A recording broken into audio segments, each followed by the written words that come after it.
నమస్తే, welcome to I dream. నేను మీ నందు. ఇవాళ మనతో పాటు స్టూడియోలో ఉన్నారు ఇస్కాన్ టెంపుల్ నుంచి ప్రణవానంద దాస్ గురూజీ గారు. నమస్తే గురూజీ. నమస్కారం అండి. గురూజీ ఎలా ఉన్నారు? బాగున్నా, మీరు ఎలా ఉన్నారు? నేను కూడా చాలా బాగున్నాను. గురూజీ, మరణం అనేది దైవ నిర్ణయం అని అంటారు. మరి మరణం దైవ నిర్ణయం అయినప్పుడు చాలామంది బలవంతంగా సూసైడ్ చేసుకోవడం ఇలాంటివి కూడా జరుగుతాయి.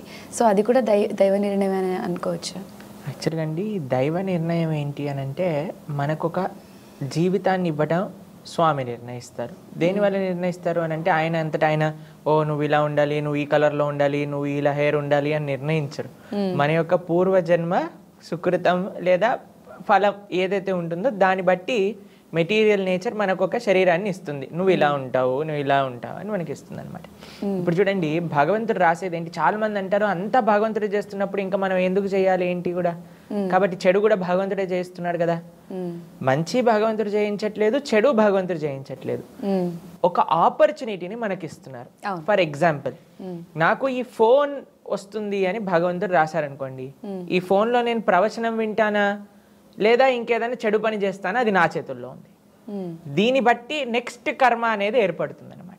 ఒకళ్ళకి ఒక ఇల్లు కలుగుతుంది అని భగవంతుడు ఇచ్చారనుకోండి, ఆ ఇంట్లో మీరు చక్కగా వ్రతమే చేసుకోవచ్చు, పూజ అయినా చేసుకోవచ్చు, లేదా 10 మందిని పిలిచి ఏదైనా పార్టీ అయినా చేసుకోవచ్చు. మన చేతుల్లో ఉంది కదా. కాబట్టి జీవితం నీకు ఇలా ఉంటుంది అని స్వామి అనుగ్రహించినప్పుడు దాన్ని సద్మార్గంలో పెట్టుకునే బాధ్యత మన పైన ఉండాలి. అంతేకాని ఇప్పుడు ఈ మీరు మాట విన్నారు కదా, అంతా దైవ నిర్ణయమే అన్నప్పుడు. కాబట్టి మనకి గుర్తు పెట్టుకోవాల్సింది ఏంటి అని అంటే, మనకి శరీరాన్ని తీసుకునే అర్హత మనకి లేదు. ఎందుకంటే ఈ శరీరం నీది కాదు, భగవంతుడిది అని గుర్తించినాం. ఇప్పుడు చూడండి, వేరే వాళ్ళు మనకి కారు నడుపుకోవడానికి ఇచ్చారనుకోండి, మనం తీసుకెళ్ళి యాక్సిడెంట్ చేసేస్తామా? ఎంతో జాగ్రత్తగా ఉండాలి, ఎందుకంటే మనది కాదు అని తెలిసినప్పుడు. అలానే మన శరీరం, మన జన్మ అంతా కూడా భగవంతుడు మనకు అనుగ్రహించింది. కాబట్టి మనం ఎంతో జాగ్రత్తగా స్వామి అనుగ్రహించారు అనే విషయాన్ని మనం గుర్తుపెట్టుకొని ఈ జీవితాన్ని అంత పవిత్రంగా మనం ఉంచుకోవాలన్నమాట. అప్పుడే మనకి అనుగ్రహం వస్తుంది. మీకు ఒక విషయం చెప్తాను. శాస్త్రంలో సూసైడ్ మీరు అన్నట్టుగా అది అన్నిటికంటే గొప్ప, చాలా పెద్ద మహాపాపం కింద లెక్కించారనమాట. ఎవరైనా సూసైడ్ చేసుకుంటే, ఏ పాపంతో అయితే సూసైడ్ అంటే ఏ కష్టంతో, చాలా మంది చెప్తుంటారు కదా కష్టం వల్ల అని, అది కొన్ని లక్షల కోట్ల రెట్లు అయ్యి మళ్ళీ మన దగ్గరికి వస్తుంది. కాబట్టి ఇప్పుడు అనుభవిస్తావా, మళ్ళీ దాన్ని అన్ని లక్షల కోట్ల రెట్లు అయ్యాక మళ్ళీ దాన్ని ఫేస్ చేయగలుగుతావా అనేది గుర్తుపెట్టుకోవాలి. కాబట్టి అస్సలు సూసైడ్ అనే ప్రస్తావన మన మనసులోకి రాకూడదు.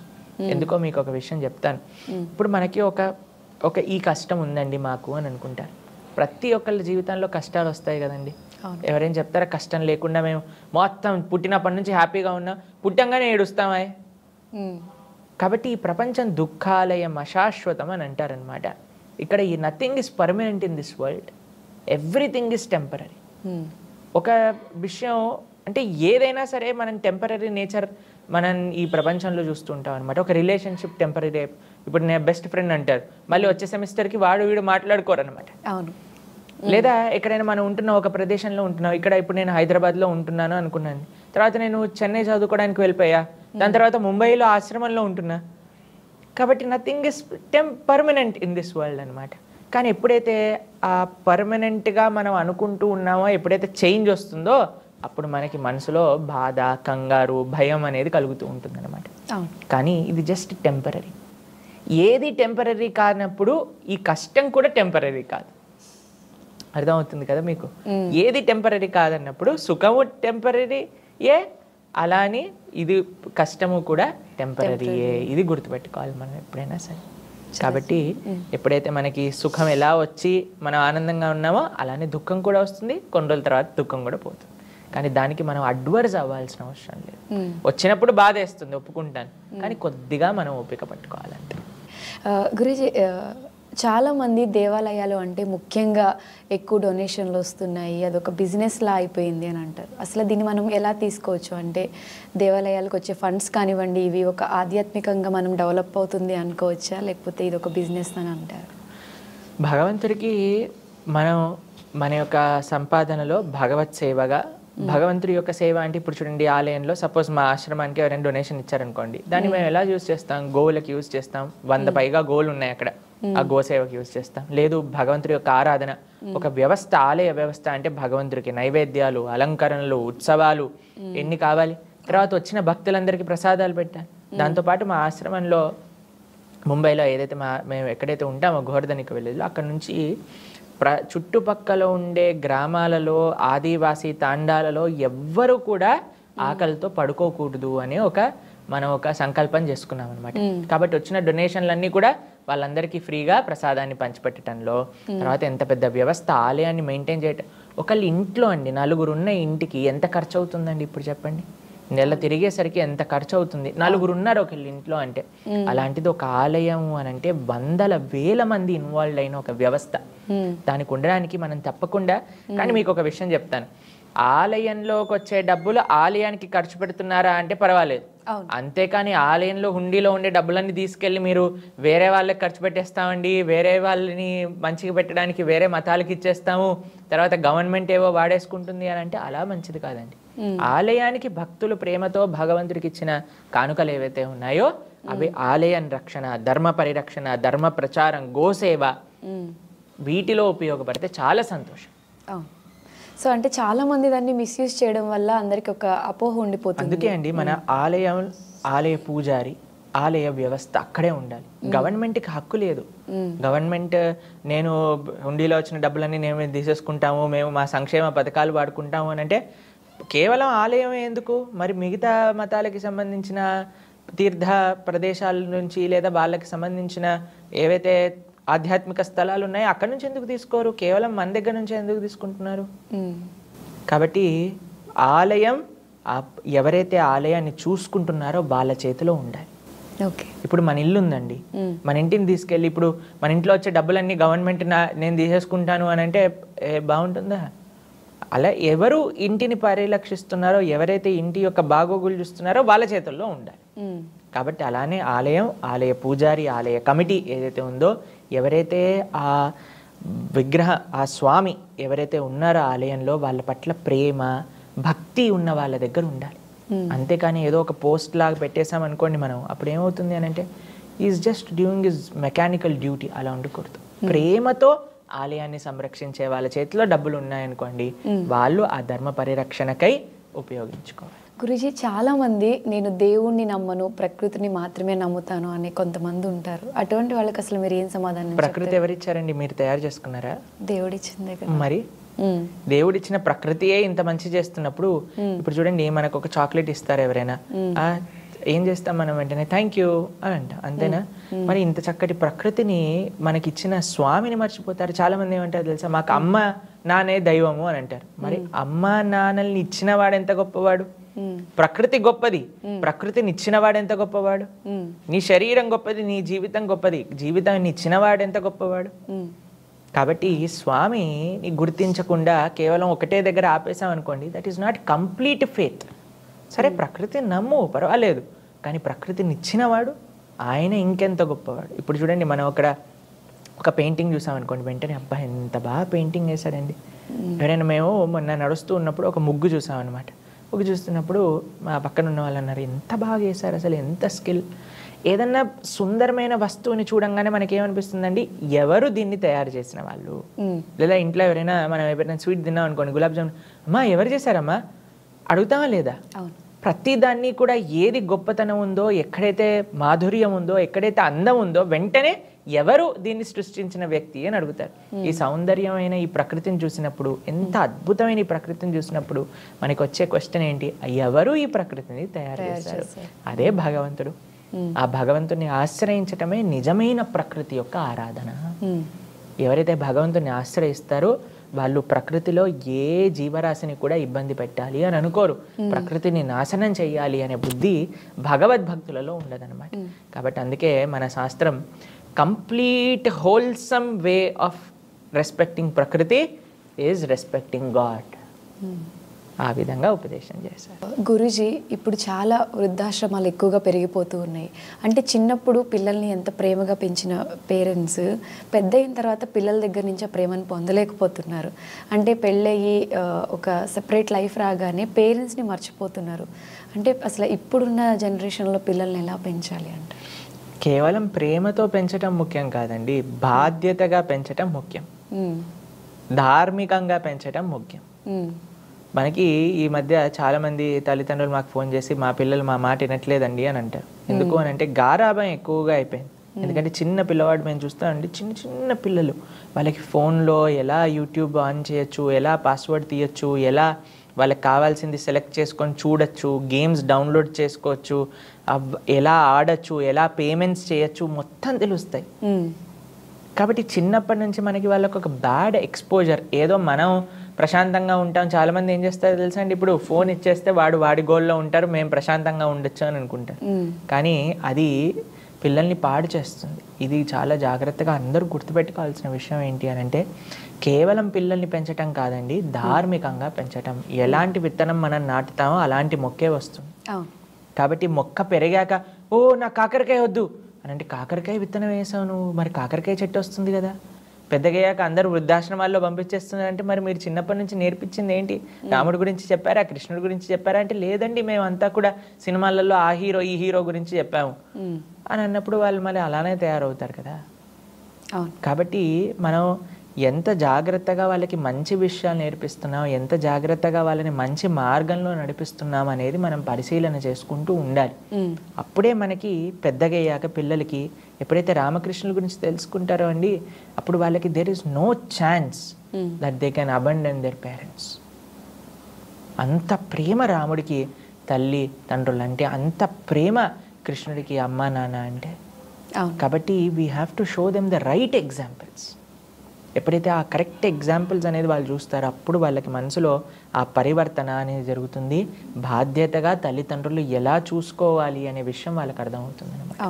లేకపోతే ఇప్పుడు జనాలు ఏమనుకుంటారంటే తల్లిదండ్రుల్ని ఒక పెద్ద భారంగా అనుకుంటారు. అదే పిల్లల్ని భారం అనుకొని తీసేసి అనాథాశ్రమంలో వేసేస్తే ఏమయ్యేది వాడి పరిస్థితి? కాబట్టి తల్లిదండ్రులు ఎంత కష్టపడి పిల్లల్ని పెంచుతున్నాము అనే విషయం వాళ్ళకి అర్థం కావాలి కదా. కాబట్టి దట్ సెన్సిటివిటీ ఏమిస్తుంది అంటే ధార్మికత ఆ సెన్సిటివిటీని ఇస్తుంది అనమాట. ఇది చాలా ముఖ్యం.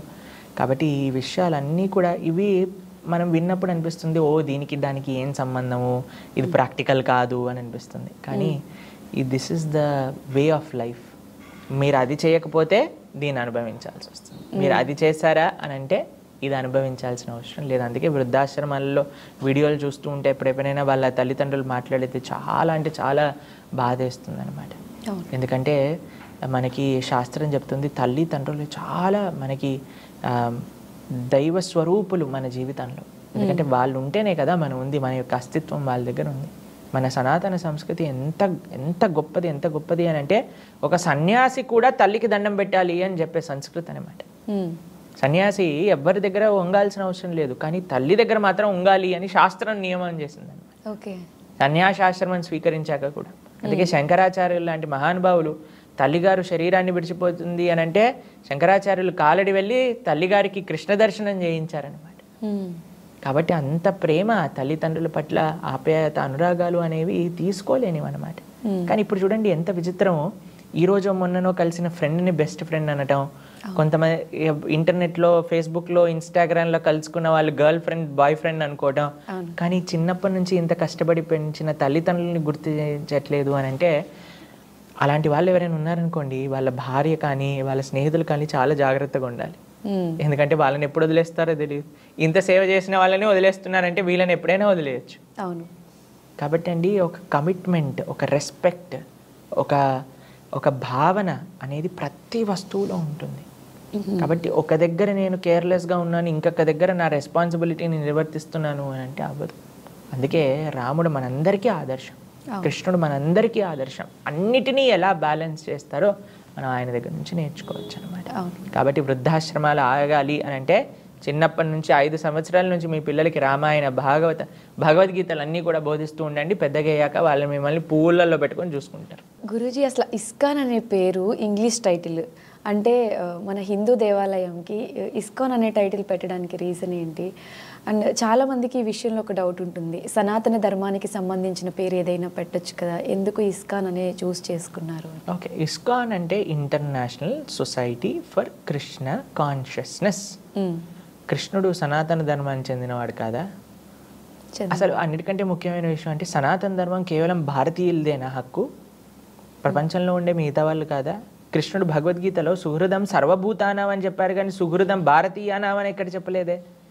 సుహృదం ఆంధ్ర తెలంగాణ నాం అని ఎక్కడ చెప్పలేదే. సుహృదం హైదరాబాద్ అయినా ఎక్కడేం చెప్పారా? సుహృదం సర్వభూతానాం అని అంటే అందరికీ నేనే సుహృద్, అంటే ఆయన అందరికీ బెస్ట్ ఫ్రెండ్ నేనే అని ఆయన చెప్పుకున్నారు. కాబట్టి international society for Krishna consciousness, అందరికీ కృష్ణుడి యొక్క భక్తి మార్గంలో నడిపించే ఒక సంస్థ. అయితే దాన్ని చూసి మనం ఇదేదో ఫారెన్ పేరు, ఇంగ్లీష్ పేరు కాబట్టి మరి మీరు మాల్స్కి ఈ విషయం అడగట్లేదు ఏంటండి? మరి ట్రైన్స్కి అడగట్లేదు ఈ విషయం, మరి వేసుకునే బట్టలు కంపెనీస్కి ఈ విషయం అడగట్లేదు, వాడుకునే ఫోన్స్కి ఈ విషయం అడగట్లేదు, కేవలం దేవాలయానికి వచ్చే వరకు ఎందుకు ఆ విషయం? అది కూడా ఏంటి అని అంటే మనకి విమర్శించే వాళ్ళు ఏదైనా సరే విమర్శిస్తూ ఉంటారండి. మొన్న నాకు ఒకళ్ళు చెప్పారు, నేను పేరు చెప్పను, we are just moving in the vehicle. అయితే ఇటువైపు చాలా ట్రాఫిక్ ఉందన్నమాట. ఒక దగ్గర దానికోసం ఒక సపరేట్ డివైడర్ని పెట్టారనమాట. అయితే ఏం చెప్పారు, ఇది ఒక ఫారెన్ మాల్ కొత్తగా హైదరాబాద్లో పెట్టారు, అందుకోసం అందరు కూడా అదే మాల్కి వెళ్తున్నారు అని. అచ్చా, అయితే నువ్వు మాల్ ఏ దేశం వాడు పెట్టినా సరే వెళ్తావా, ఆలయానికి మాత్రం వెళ్ళవా? కాబట్టి మనకేంటి అని అంటే ఏదో ఒక నెపం కావాలి, ఎవరినో ఒక మాట అనడానికి, అంతే. కానీ శ్రీల ప్రభుపాదుల వారు భారతదేశంలో అవతరించిన వారు. భారతీయ సనాతన సంస్కృతిని అటు తీసుకెళ్ళి విదేశీయులకి ఎలా చీర కట్టుకోవాలో చూపించి, ఎలా ధోతి కుర్తా వేసుకోవాలో చూపించి, ఎలా తిలకం పెట్టుకోవాలో చూపించి, ఎలా శిఖ జడ ఎలా వేసుకోవాలో చూపించి భారతీయ సంస్కృతిని అటు ట్రాన్స్ఫర్ చేసిన మహానుభావులు శ్రీల ప్రభుపాదుల వారు అనమాట. కాబట్టి ఇప్పుడు మన వాళ్ళకి చెప్పాల్సి వస్తుంది, మీరు ఇలా సాంప్రదాయకంగా ఉండండి, ఇలా ఉండండి అని మన భారతీయులకు చెప్పాల్సిన పరిస్థితి ఇక్కడ వస్తుంటే, ప్రపంచం మొత్తం కూడా భారతీయ సంస్కృతిని యాక్సెప్ట్ చేస్తున్న ఒక మహోపకారాన్ని ఇస్కాన్ సంస్థ చేసిందనమాట. కేవలం పేరేదో ఉంది కదా అని మనం దాన్ని ఏమనాల్సిన అవసరం లేదండి. అందరినీ కూడా కృష్ణ భక్తి వైపు తీసుకెళ్లేదే సనాతన ధర్మం. ఇప్పుడు హిందువుల్ని పట్టుకోవటంలోనే కష్టమైపోతుంది. అయ్యా భగవద్గీత భాగవతం చదువు అని అంటే, ఇప్పుడు మేము పూరి క్షేత్రానికి వెళ్తున్నాం, మా గురువు గారి యాత్ర. సుమారుగా 12,000 డివోటీస్ వస్తున్నారు 24 కంట్రీస్ నుంచి. అందులో ఎంతోమంది రష్యన్స్, ఎంతోమంది అమెరికన్స్, ఎంతోమంది బ్రిటిష్, ఎంతోమంది ఆస్ట్రేలియన్స్, ఎంతోమంది ఆఫ్రికన్స్ మా గురువుగారి శిష్యులు ఉన్నారు. కానీ వాళ్ళని చూస్తే మాకు అనిపిస్తుందండి, మా జీవితం నిజంగా వేస్ట్ అనిపిస్తుంది. వాళ్ళకుండే నిష్ఠ, వాళ్ళకుండే కమిట్మెంట్ భక్తి పట్ల చూస్తే. ప్రతిరోజు వాళ్ళు చేసే సాధన, వాళ్ళకుండే ఆ మంచితనం, వాళ్ళకుండే ఆ సరళ భావన. మన వాళ్ళకండి ఏది చూసినా విమర్శించటం, అన్నీ నాకు తెలుసు, నాకు తెలిసిందే గొప్ప అనే భావనలో మన వాళ్ళు ఉంటున్నారు. కానీ వాళ్ళకి ఎంత వినయం కావాలి, ఒక వాళ్ళకి ధర్మం అంటే ఏంటి, భగవంతుడు అంటే ఏంటి, తల్లిదండ్రులు అంటే ఏంటి, రెస్పెక్ట్ అంటే ఏంటి, అవన్నీ తెలియదు వాళ్ళ కల్చర్లో. కానీ వాటన్నిటిని నేర్చుకొని వాళ్ళు ఎంత చక్కగా సాంప్రదాయకంగా వాళ్ళని చూస్తే, ఇప్పుడు చూడండి ఇస్కాన్ డివోటీస్ మీరు చూస్తే ఉంటారు, ఫారినర్స్ అందరు చీర కట్టుకొని, ధోతి కుర్తా వేసుకొని, తిలకం పెట్టుకొని, చిన్న పిల్లల నుంచి వృద్ధుల వరకు ఎంత సాంప్రదాయకంగా మన భారతీయ సంస్కృతిని చూస్తున్నారు. కానీ మనం మాత్రం జీన్స్ టీషర్ట్ వేసుకొని ఓ ISKCON is a foreign organisation అని మనం అంటున్నాం అనమాట. కాబట్టి ఎవరు ఫారెన్, సంస్థ ఫారెనా, నువ్వు ఫారెనా? కాబట్టి అది ప్రశ్నార్థకం అనమాట. కాబట్టి ఏంటి అని కాదు, ఏం చేస్తున్నారు.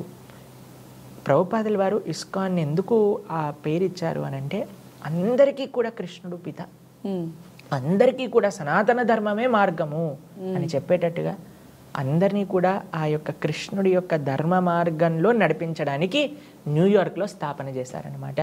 అందుకోసమని international society for Krishna consciousness, అందరూ కూడా కృష్ణుడి యొక్క చింతనలో ఉండాలి. కేవలం భారతీయులు కాదు, ఇంటర్నేషనల్ అందరూ కూడా ఎవరెవరికి భగవంతుడు కావాలి అని అనుకుంటే వాళ్ళందరూ కూడా ఇక్కడ చక్కగా సనాతన ధర్మాన్ని నేర్చుకోవచ్చు. అది ఇస్కాన్ అంటే. ఓకే, అసలు ఇస్కాన్ అనేది ఓన్లీ కృష్ణతత్వం, కృష్ణుడి గురించి మాత్రమే ఎందుకు పరిమితం చేశారు అంటే ఏం చెప్తారు? ఇస్కాన్ అనేది ఒక సంస్థ, కానీ మేము ఒక సాంప్రదాయాన్ని అనుసరిస్తూ ఉన్నాం. ఏంటి ఆ సాంప్రదాయం అంటే బ్రహ్మమధ్వ గౌడీయ వైష్ణవ సాంప్రదాయం.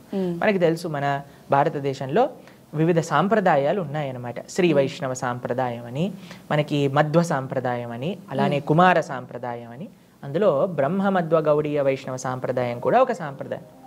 ఒక సాంప్రదాయాన్ని మనము ఒక సంస్థ ఏం చేస్తుందో, ఒక ఆర్గనైజేషన్ ఏం చేస్తుందో తెలుసా అండి, మనకి ఈజీ చేస్తుంది మనం చేసే భక్తి. ఇప్పుడు ఇస్కాన్ అనే సంస్థలో నేను ఉన్నప్పుడు చిన్నప్పటి నుంచి మేము వైష్ణవ సాంప్రదాయ రీత్యాగా పెరిగిన వాళ్ళం. కానీ మేము ఇస్కాన్కి వచ్చాక మాకు తెలిసింది ఏంటంటే ఎవ్రీథింగ్ బికమ్స్ వెరీ ఈజీ. మా సాధన ఈజీ అవుతుంది, ఎందుకంటే ఇంతమంది భక్తులు ఉన్నారు, ఒక సిస్టమ్ ఉంది, ట్రైనింగ్ ఈజీ అవుతుంది, శాస్త్ర అధ్యయనం ఈజీ అవుతుంది, టెంపుల్ వాళ్ళకి అకౌంటబిలిటీ ఈజీ అవుతుంది, అన్నీ కూడా ఈజీ అయిపోతుంది. కానీ మేము అనుసరించే సాంప్రదాయం ఒక వైష్ణవ సాంప్రదాయం. వైష్ణవులు అని అంటే ఎవరు? విష్ణు భక్తుల్ని వైష్ణవులు అని అంటారు. కాబట్టి మనకి వివిధ సాంప్రదాయాలు మనం చూస్తూ ఉంటాం. స్వామి రామానుజాచార్య సాంప్రదాయం ఉంటుంది, మధ్వాచార్యుల యొక్క సాంప్రదాయం ఉంటుంది, వల్లభాచార్య సాంప్రదాయం ఉంటుంది. వీళ్ళందరూ కూడా భగవంతుణ్ణే ఆరాధన చేసిన వాళ్ళు, కృష్ణుణ్ణి, విష్ణువుని, రాముణ్ణి ఆరాధన చేసిన వాళ్ళు. రామభద్రాచార్య స్వామి వారి యొక్క రామానంది సాంప్రదాయం అని అంటారనమాట. ఒక్కొక్క సాంప్రదాయంలో వాళ్ళకొక ఆరాధ్య దైవము అని ఉంటుందన్నమాట. కాబట్టి మా సాంప్రదాయానికి ఆరాధ్యులు శ్రీకృష్ణుడు, రాధాకృష్ణుల్ని మేము ఉపాసన చేస్తాం. అంతేగాని కేవలం వాళ్ళని ఏదో ప్రమోట్ చేస్తున్నాం, మిగతా వాళ్ళని వదిలేసామని కాదండి. మన శాస్త్ర సారాంశమే ఆ యొక్క భగవంతుడి యొక్క ఆరాధన, ఆ భగవంతుడి యొక్క ప్రతినిధులుగా, ఆ భగవంతుడి యొక్క సేవకులుగా, ఆ భగవంతుడి యొక్క పరివారంగా మిగతా వాళ్ళందరినీ చూడటం. అది వేదాలలో, శాస్త్రాలలో ఉన్న సారాంశాన్ని ఆ యొక్క వైష్ణవ సాంప్రదాయాలన్నీ కూడా వాళ్ళ విధంగా ఆరాధన చేస్తూ ఉంటారు. మా సాంప్రదాయంలో రాధాకృష్ణులు మా యొక్క ఆరాధ్యంగా మేము సేవ చేస్తూ ఉంటాం అన్నమాట. అంతేగాని మిగతా వాళ్ళందరినీ దూషిస్తాం, వాళ్ళు లేరు వీళ్ళు లేరు అని వేరే వాళ్ళు మాట్లాడినట్టుగా మనం మాట్లాడమను. వేరే మతాలలో ఉండేవాళ్ళు అందరినీ రెస్పెక్ట్ ఇస్తాం. అందరూ కూడా భాగవతం ఏం చెప్తుందో తెలుసా అండి? యతో థరోర్మూల నిశేషనేన. మీరు ఎప్పుడైనా చెట్లకు నీళ్ళు పోస్తారా? ఎలా పోస్తారు? మీరు ఎక్కడ పోస్తారు చెట్లకు నీళ్ళు? ఇంట్లో ఉన్నప్పుడు. ఎక్కడ చెట్టుకి ఎక్కడ పోస్తారు? చెట్టు మొదల్లో పోస్తారా లేదా పువ్వుకి, కాయకి, ఆకుకి వేస్తారా?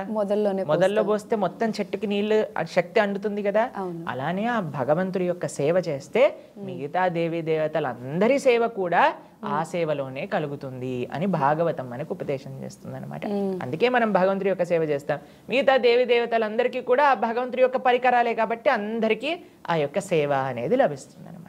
కాబట్టి ఎవరిని మనం వదిలేయట్లేదు, అందరినీ ఇంక్లూడ్ చేసి భగవంతుడి లోపలనే ఆరాధన చేస్తున్నారు. గురుజీ, శ్రీల ప్రభుపాద గురించి అసలు మీరేం చెప్తారు? శ్రీల ప్రభుపాదుల వారు ఇస్కాన్ సంస్థాపకాచార్యులు, అభయ చరణారవింద భక్తి వేదాంత స్వామి. ఆయన బెంగాల్ రాష్ట్రంలో కోల్కతాలో ఆవిర్భవించారనమాట. చిన్నప్పటి నుంచి వాళ్ళ నాన్నగారు గౌర్మోహన్ డే అని ఎంత ఆధ్యాత్మికంగా ప్రభుపాదుల వారిని పిలిచారు. చిన్నప్పటి నుంచి ఎంతో మంది భక్తుల్ని, సాధువుల్ని వాళ్ళ ఇంటికి తీసుకొస్తూ ఉండేవారు. ప్రభుపాదుల వారు అందరికీ కూడా ప్రసాదాన్ని నివేదన చేస్తూ ఉండేవారు. చిన్నప్పటి నుంచి ఎంత ఆధ్యాత్మికం అంటే వాళ్ళ నాన్నగారి దగ్గర నుంచి రాధాకృష్ణుని యొక్క సేవ ఎలా చేయాలి, ప్రతిరోజు న్యూస్ పేపర్ రంగానే పూరికి ఎప్పుడు ట్రైన్ ఉంది అని టైం టేబుల్ చూస్తూ ఉండేవారు అనమాట. వాళ్ళకి పూరి క్షేత్రానికి ఎప్పుడెప్పుడు వెళ్ళాలి అని ఆ మక్కువ ఉండేది. అయితే వాళ్ళ ఆచార్యుల్ని, వాళ్ళ గురువులని కలిసినప్పుడు ఆయన చెప్పారు, మీరు ఇంగ్లీష్ చదువుకున్నారు కాబట్టి ఈ కృష్ణ భక్తి తత్వాన్ని ప్రపంచం మొత్తం కూడా మీరు ప్రచారం చేయాలి అని ఒక ఆదేశం ఇచ్చారనమాట. అప్పుడు ఆయన 70 సంవత్సరాల వయసులో పూరి ఈ యొక్క కోల్కతా, ఈ పూరి, బృందావనం, మథుర, మాయాపూర్ ఈ ప్రదేశాలన్నీ కూడా వదిలేసి, చాలామంది ఏమనుకుంటారండి, మేము పెద్దగా అయ్యాక కాశీలో రిటైర్మెంట్ అవుతామండి, బృందావనంలో రిటైర్మెంట్ అవుతామండి అనుకున్నారు. కానీ 70 సంవత్సరాల వయసులో బృందావనాన్ని వదిలేసి ఆయన అమెరికా ప్రయాణం చేశారనమాట. 2 సార్లు హార్ట్ అటాక్, సీ సిక్నెస్, అసలు ఎవ్వరు తెలియదు అమెరికాలో. అయినా సరే ఆయన అంత దూరం వెళ్ళి ఎంతో కష్టపడి ఆయన స్ట్రగుల్స్ అంతా మీరు శ్రీల ప్రభుపాదుల వారి లీలామృతం అనే పుస్తకంలో చదివితే అసలు ఎంత కష్టపడ్డారు ఈ యొక్క కృష్ణ భక్తిని ప్రచారం చేయడానికి. కానీ కృష్ణుడిని ఒకటే విషయం చెప్పారు, అయ్యా నేను నీ చేతుల్లో ఒక తోలుబొమ్మ లాంటి వాడిని, నువ్వు నన్ను ఎలా ఆడిస్తే నేను ఎలా ఆడతాను అని భగవంతుడికి ప్రార్థన చేస్తారనమాట. 70 సంవత్సరాలు ఉండే ఒక వ్యక్తి అమెరికాలో ఒక్కళ్ళు తెలియకుండా ఒక డబ్బులు 40 రూపాయలు పట్టుకొని వెళ్తారు ఇక్కడ నుంచి. అలాంటిది ఆయన మళ్ళీ భారతదేశానికి తిరిగి వచ్చే లోపల 10 సంవత్సరాల్లో 108 ఆలయాలు స్థాపన చేసి 10,000 మంది భక్తుల్ని కృష్ణ భక్తి మార్గంలో ముందుకు తీసుకెళ్తూ ఉన్నారనమాట. కాబట్టి ఆయన కృష్ణ శక్తి సంభూతులు అనడానికి ఎటువంటి ఆశ్చర్యము లేదనమాట. కాబట్టి అంత గొప్ప ప్రభుపాదుల వారి యొక్క అద్భుతమైన ఒక తన ఆచార్యులకి, గురువులకి తానిచ్చిన గిఫ్టే ఈ యొక్క ఇస్కాన్ సంస్థ అనమాట. కృష్ణ భక్తిని ఇప్పుడు ప్రపంచంలో నలుమూలల, మీరు ఏ దేశమైనా వెళ్ళండి, అక్కడ మీకు హరే కృష్ణ అని భక్తులు కనిపిస్తారు. అవును. ఎక్కడికి వెళ్ళినా సరే సాత్వికమైన ఆహారం, కృష్ణ ప్రసాదం మనకి లభిస్తుంది. ఎక్కడికి వెళ్ళినా సరే కృష్ణుడి యొక్క మందిరం అక్కడ ఉంటుంది. ఆ కంట్రీలో ఉండే వాళ్ళు చక్కగా ఆ కృష్ణుడి యొక్క సేవ చేసుకుంటూ ఉంటారు.